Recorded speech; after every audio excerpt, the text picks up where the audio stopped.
G'day everyone. Learning a new weapon in Monster Hunter can be tough, and the Greatsword in Wilds is no exception. With its slow, heavy charged attacks, it can sometimes feel impossible to actually land a hit on a monster. But in Wilds, the Greatsword has more combat options than ever before. You can absolutely outplay monsters and handle their attacks using offset swings, perfect guards, and hyper armor tackles. But it takes a solid understanding of both the weapon and the monsters you're up against, plus a fair bit of practice. So in this video, I'm going to break it all down. First, we'll cover the absolute basics, the core combos for players who've literally never touched a Greatsword before. Then we'll dive into some of the more advanced interactions the game doesn't really tell you, like the 3 different ways you can actually skip straight to your true charged slash, and a bunch of other general combat tips and tricks to help you improve the Greatsword. So let's get into it. Now, it's only fitting that we start with the charged slash. This is our most core ability, and everything else we do pretty much revolves around maximizing the damage from our charged slashes. Now, obviously, I'm playing on PC, so those who are playing on PC, the only change that you should be aware of is that the 1 for me is what is R by default. For those on console, I'll put a few of the main combos up on the screen for you to see, but basically anywhere you see a left click, that's your triangle, anywhere you see a right click, that's your circle, and anywhere you see a 1, that's your right trigger.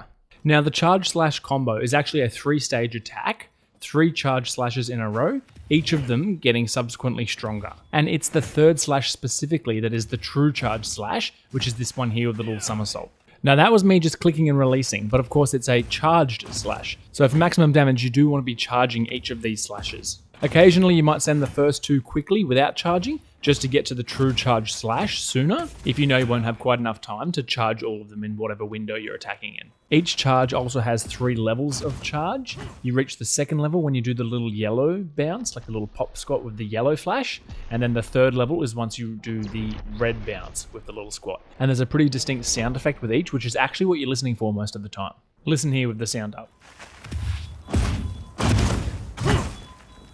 Learning to listen for that sound is really important because you can't always see your character, but you can hear it. And the timing is actually very important. A subtle mechanic of this that it doesn't actually tell you is that the charged slashes do more damage with a perfectly timed release.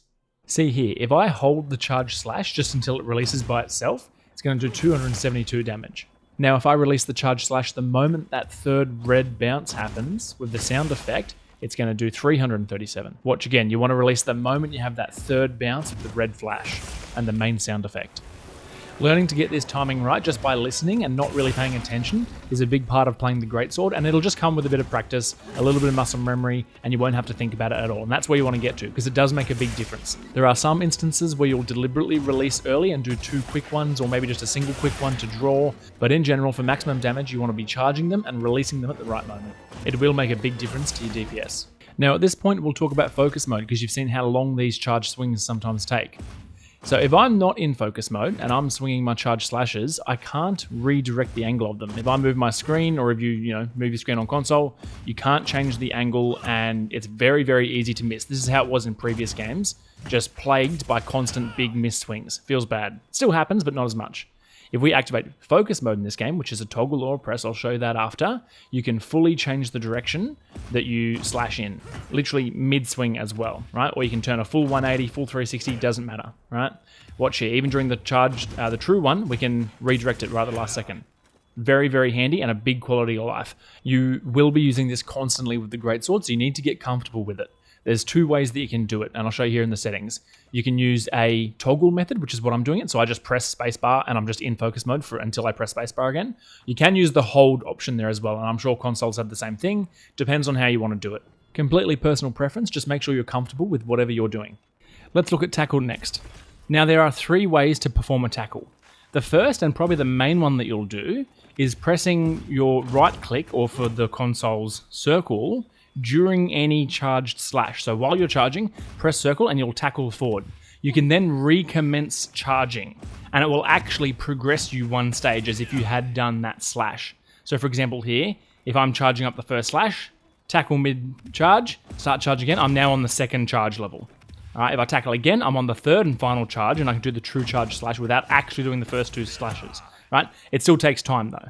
The second way to do a tackle is by pressing, again, right click or circle after any wide slash, which is also using circle, right? So this is the forward lunging combo that we can see on the screen there. If you press 3 circles, you're going to do a wide slash followed by a tackle forward followed by a leaping wide slash. And the third way to do a tackle is by doing this time left click or triangle following any roll, any dodge roll. If you left click or triangle, you'll go straight into a tackle. Now this is a great way to roll and cover a little bit of distance, then tackle in to cover a little bit of ground whilst also skipping that first charge slash, so you can go straight into the strong and then the true charge slashes. There's also lots of other permutations of these combos that don't follow those 3 patterns in the bottom left corner. For example, after any charge slash, you can use right click and circle into a wide slash, at which point you can go into your normal wide slash tackle leaping slash combo. You can also get to the leaping slash, not even doing a wide slash. You can go roll, tackle, and then leaping slash, right? There's also the side hit after the leaping wide slash if you press left click or triangle, but I very rarely use that, but it is there. Now, what does tackle actually do? Well, it does a little bit of damage and a decent little bit of stun build-up, so if you tackle their head, that's pretty useful. But what we're really using it for is the hyper armor that it gives us, which is just gaming terminology for basically being invulnerable for a short moment. You're not going to get like knocked back or knocked down or anything like that, right? It's this short moment of invulnerability if you time it correctly. This is one of our main ways to counter getting attacked while we're charging up our big, slow charge slashes, right? As you're charging, if you're about to get hit by an attack, you can tackle into it, and if you time it right, you're not going to get knocked back or interrupted at all, and in fact, you're going to progress your charge slash a level to the next stage, which is really handy. If it is a timed tackle as well, you also retain your charge level. And what I mean by that is you won't have to wait another second and a half for that slash to fully charge up. It'll already be fully charged and you can just release it straight away. So correctly timing tackles into enemy attacks while you're trying to get your charged combos off is one of the main ways that we can maintain offensive momentum in fights. It does take a fair bit of practice and knowledge of each individual monster's attacks and the rough timing of them. All right, our next ability is the offset rising slash, which is offset attacks are a new mechanic in Wilds and a lot of fun, which I'll talk about in a second. Now the combo itself, stationary combo on the bottom corner there, is basically alternating between wide slash and offset rising slash, which is holding, as you can see, both buttons or triangle and circle on the console, and then circle for wide slash, obviously. You can actually alternate between these two infinitely, just back and forwards, but the reality is you very rarely will ever use it like this, because offset rising slash can just be used by itself. You don't have to wide slash first. Now the new offset mechanic in Wilds is kind of like a parry or a counter from other games. If you release this at the same moment that an enemy attacks you, you will fully counter their attack and often topple them as well. If you do topple them, you'll then enter this where you grapple towards the boss, and you can use this follow-up cross slash by pressing left click or triangle. The grapple forward happens automatically. You don't have to do anything, as I do here. I don't press anything and I still grapple forward, but you just won't do the follow-up attack itself. So you do have to wait for the grapple forward, and then if you're in focus mode, particularly once you're at the right point, you press that left click or triangle again to do the follow-up slash. So these offset attacks give us our second means of staying offensive and maintaining offensive momentum, damaging the enemy, despite our very slow attacks, whilst they're also attacking us. They're also super fun and look really cool. They do take practice though. Again, it relies on knowing the monster's timing and attacks. It's also worth mentioning you don't need to fully charge it. You can do a quick little half charge and it'll still work, you just won't do as much damage. You also won't always topple the boss. It has its own threshold and build up, and if you don't topple the monster, it doesn't do that follow-up cross slash animation, but you do still avoid the damage. Alright, next we have our guard mechanic, which is one for me, R for normal PC players, or R2 for the console guys. Now, if you just hard block, which is what I call just holding your block up, no timing involved, you just hold the block up in front of you, you're going to get knocked back. Even bigger hits might even knock you to the floor, and you're going to do a lot of sharpness damage to your weapon. This still has its place, which I'll talk about in a minute, but the better way is a perfect block, which is basically a well-timed block at the exact moment that the attack hits you. If you do it like this, you won't receive any kind of knockback, and your sharpness will be reduced less as well. So guard is fantastic because it essentially gives you a reactionary defensive ability, right? If you get yourself in the wrong position or whatever, you can just reactively guard to prevent damage. The perfect guard timing is actually pretty generous and you'll get pretty used to doing this, but even if you don't perfect time it, you'll still reduce the damage. By default, there are some attacks that you can't guard. Typically, it's like your elemental breaths and AoEs and things that you wouldn't think you could block with a bloody sword in front of you. But with the guard up skill, it says that you can now block things that you would normally not be able to at a reduced effectiveness, so 30%, 50%, and 80%. This is really handy, especially if you like leaning into the guarding and the blocking playstyle. You can almost play through the whole game just blocking everything if you get really good at the timing. It's quite effective. It's also very handy for those wide AoE elemental attacks that are hard to run out of. Getting a good grasp and feel for these three mechanics, being your tackle, your offset attack, and your perfect guard is the main way that you can really step your combat up into a more of a fluid dance, as opposed to feeling like you can just never get an attack in because your charged combo takes like 10 minutes to activate, right? Getting used to your own timings as well as different monsters' attacks and their timings is what will really allow you to use these effectively and really step your combat up so that it doesn't feel, as I said, just awful trying to get a single charge slash in half the time. This will take time and practice. It's not super easy, but that's why we play. If it was too easy, no one would be interested. All right, and one of the last abilities we want to look at is the wounds mechanic and our focus slash perforate. Every different weapon has a different focus attack, right? So first of all, you need to be in focus mode to see them, or at least I do. Maybe that's a setting, right? So activate your focus mode, and you can see the red points. Those red points are the wounds that I'm talking about. All right, and it's quite simple. You simply want to hit your focus strike, which is shift on keyboard or R1 on console. You simply want to hit your focus strike on those red points, and you do have to be pretty accurate, and it'll enter the the wound mechanic, the wound perforate. It'll do a bunch of damage, and it'll often topple monsters. Now, after you've destroyed a wound, that is one of our times where we can actually skip straight to our true charge slash, as you see there. If I just do a normal charge slash immediately following the perforate or the focus strike, it's going to go straight into a true charge slash. This is very handy because it often topples monsters with a nice big opening for us to get in a big strong true charge slash. Especially if you're new, this is a really easy way for you to get some reliable damage. Once you've got a wound or two, break those wounds with your perforate and then follow it with a true charge slash, aiming if you can at one of the weak points.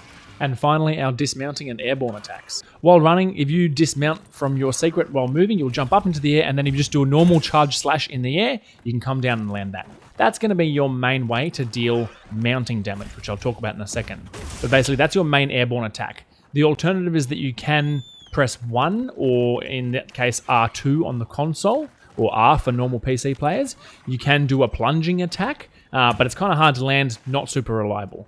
The other option is that without dismounting, if you press both mouse buttons or triangle and circle at the same time, you'll do this dismounting attack. That just straight up does less damage than your normal slash attack if you dismount yourself manually, right? So that's what I always recommend, and that'll be far more reliable for mounting. So what is mounting for the new players? Well, it's this, ready? You do airborne damage, and you will mount the monster, right? So any airborne damage, it doesn't have to be from dismounting, it can be falling off a cliff or whatever. You do enough of it, there's a threshold, it's an invisible threshold, and you will mount the monster like I am here, right? What do you do once you're on? Well, you can move to the head or the tail. The tail only really for the Greatsword, because I like to sever tails on monsters that you want to sever their tail. Rathian does poison damage from the tail, so I want to get rid of it. Otherwise, typically go to the head, and you hit them with 1 or R for PC players, or R2. That'll do your weapon attack, right? You do the weapon attack multiple times in a row, and then after 3 or 4 attacks, you'll have a wound, and then you'll do that wound finisher that we just saw. You certainly don't always need to aim for the tail, only on monsters that they really bother you for. It's perfectly viable to go for the heads. As I said, move with your just W key or analog stick up to the head, back and forwards, and then once you're there, using your R2 or your R weapon attacks, multiple times in a row. One thing to note is that as the monster thrashes around and that little circle in the bottom corner that's currently red goes red, you need to be bracing. You'll have a brace mechanic. As the monster thrashes, you lose stamina, and if you drop to 0 stamina, you'll fall off. So you just do need to be bracing when they're thrashing around like that. Alright, now for some more advanced or just general tips and tricks for the Greatsword. I already mentioned that we can skip to the true charge slash after any wound destroy or wound perforate mechanic. That's a great tip. There's also 2 more ways that we can do it. If you do an offset slash, remember I said sometimes when you do an offset slash it doesn't actually topple the monster? Well, if you connect correctly, so these are not connecting, but this one here, as it connects correctly and actually counters the attack, it doesn't topple the monster, but I can go straight into a true charge slash. So that's another way to do it. And the last way is power clashes, which is something that doesn't happen very often, but sometimes when you're blocking a big monster with a certain attack, you go into this. You need to spam your left click or your triangle, and then after that, you go straight to a true charge slash like you see there. So that's 3 times to be aware of that you can skip straight to it. Another subtle detail that you can use to really maximize your gameplay is that you can actually control the direction of the focus slash, the perforate attack. There's the normal overhead, but if you're moving sideways when you're in focus mode, you're strafing. If you're moving in a direction and use it, you'll actually do a sweep in that direction, like a low horizontal sweep. And then if you walk left here, or you can dodge as well, you'll go into a sweep, right? So there's 3 different ways. See that? Sweeping back and forwards as opposed to just the normal overhead one. So it depends which direction you're moving in. right? Now, why does that matter? Well, your normal overhead one is going to have the best reach, right? So if you've got a monster that's tall like this, reaching that stuff right up there, that's going to be your best bet, right? To get your, as I said, to get your wound destroy, and then you can do your true charge slash, right? But the horizontal ones, those I find really useful for little narrow skinny legs and vertical things like that are kind of hard to hit with a vertical attack, right? Instead, you can do a nice sweep horizontally and just collect them all on the way through. All right, something for new players, especially new players to the Greatsword, is just how slow you move, all right? If you're moving with your weapon out like this, you're doing it wrong. Like, that is just so slow, you're vulnerable, no good, right? Instead, sheathing is actually very fast, especially you have a quick sheath, right? Quickly sheath, move around, and attack, right? And you can do this quite fluidly, right? And if you're a beginner, you're really new and you're not comfortable with any of these other combos yet, I actually really recommend you do this because you can do more of a hit and run style gameplay. As you can see here, single attack, you might do a second or third attack, roll out, sheath, and move, all right? You won't have time to do much more. This is particularly useful on big monsters with spread out weak points or just lots of kind of AoE and dangerous areas to be underneath. You don't want to be hanging around for long, right? So move in, quick attack, sheath, move out, right? Relocate to another weak spot, right? As you saw there. If you like the idea of this hit and run kind of play style, and it is very effective for new players while you're getting used to everything, these 3 traits here will really complement this play style. It's also going to be your best way to recover from getting knocked back and get safe quickly, right? As you saw there, you can actually roll after being knocked up slightly sooner than you can run. So roll, sheath, start sprinting. Another tip that Greatswords can make the most use of is that when monsters go back and sleep at their nest, they take double damage from the first hit, and because their hits are so big, you can do a massive amount of damage. This works well with a sleep Greatsword as well. If you see that you get them to sleep, try not to touch them like I've done there, I aimed out, and then reposition. I'm using quick draw, so I put my sheath away for a crit, and then you get a nice big juicy crit on their head. This makes a sleep status Greatsword a decent option for Greatswords because we don't do elemental damage very well, which rely more on lots of small hits as opposed to a few big ones. Alright, so the last thing to go through is our weapon and armor skills. This list of skills are all generically useful for the Greatsword and are a great spot to start. Critical boost is just simple DPS, it just makes your critical hits deal more damage. Focus increases the charge rate of weapons with charge attacks. This applies to all our charged slashes. Obviously very good, it just makes our main attack quicker. Agitator gives us attack and affinity whenever the large monster that we're fighting is enraged, which is a pretty solid portion of the fight for most monsters. Weakness Exploit is one of the most popular and generic DPS skills for everyone. It just gives you a huge chunk to your affinity when you're hitting weak points, which you should be doing most of the time. Maximum Might gives a good chunk to affinity if your stamina is kept full for a few seconds. This actually works on the Greatsword because our attacks are so slow. The buff actually activates before the true charge slash hits the target. Quick tip, the Fulgur Anjanath 2 set actually pairs nicely with this, because the additional stamina gauge basically acts as a buffer, and so you don't lose the buff by doing single tackles between charge slashes and things like that. Flare makes it easier to inflict wounds, and it also does some pretty decent extra procs of damage. More wounds is good because it's such an easy way to get out a good bit of damage, and then follow it with a skip to true charge slash.